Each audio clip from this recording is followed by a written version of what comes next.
The gentleman from Texas, Mr. Neugebauer. Thank you, Mr. Chairman. Secretary, good to see you again.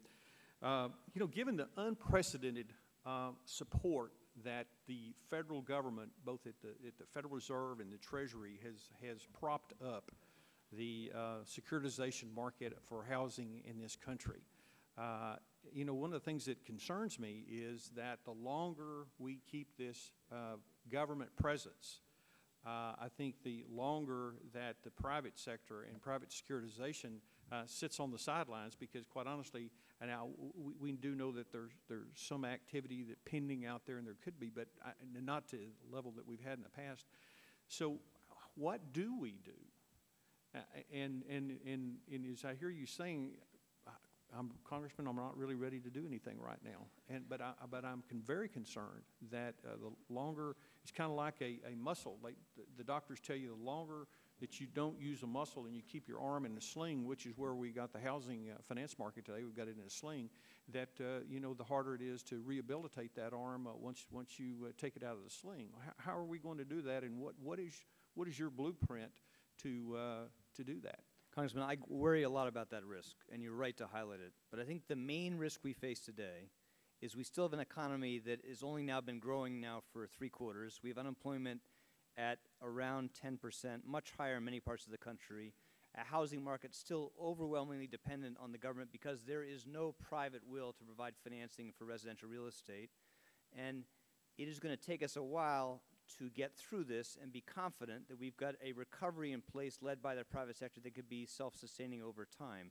The main risk we face today still is that there is still enormous damage caused by this crisis. You see it conspicuously in housing across the country. Now, if you look at what we have done in the rest of the financial system, you can see we have been very, very careful to unwind, to walk back, to terminate and end the emergency programs that we no longer need to put in to keep in place. So we have ended the Money Market Guarantee Fund. The FDIC is no longer providing guarantees for the debt of bank holding companies. We have replaced the overwhelming majority of public investments in our banking system with private capital. We are unwinding and terminating, as the Fed is doing, all those emergency programs exactly for the risks you pointed out. We do not want these markets dependent excessively on government support in the future, and we want to see those private markets come back as quickly as we can. Housing, though, still has been so damaged, that process of repair is going to take a long time. But if you look at what we've done in those other areas, you can see we have been willing and careful and effective at walking back and unwinding the things that no longer play a useful, essential role in supporting recovery.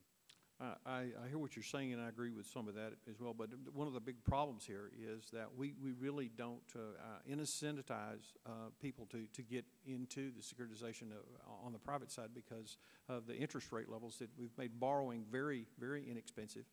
And so they can borrow very inexpensively. They can go out and buy the Freddie and Fannie products and the Ginnie Mae products.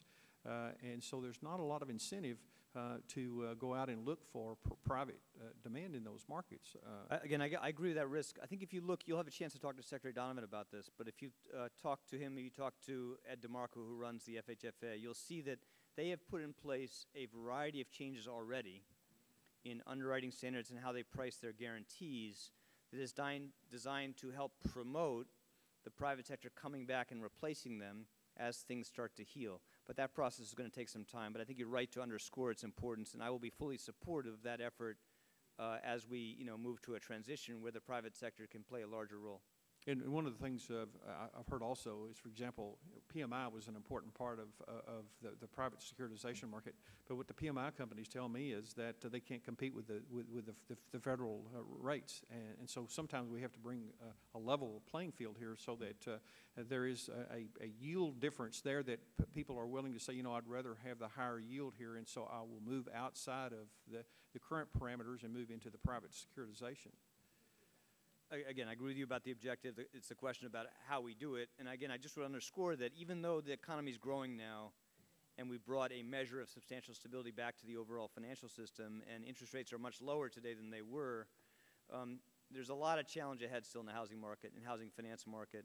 And we need to be very careful that we're still helping to facilitate this process of recovery as we transition to a new, better system. And one final quick question is Chairman Bernanke is wrapping up his purchase program of mortgages. What do you think that does to the market? You know, I would leave that to the chairman to describe, but again, as the Fed does the careful, responsible thing of winding down its emergency actions, we want to make sure, again, that the full complement of government policies in this area is helping facilitate this process of repair and recovery. And, you know, it is getting better. We're making some progress in that area, but there's a lot of damage still out there.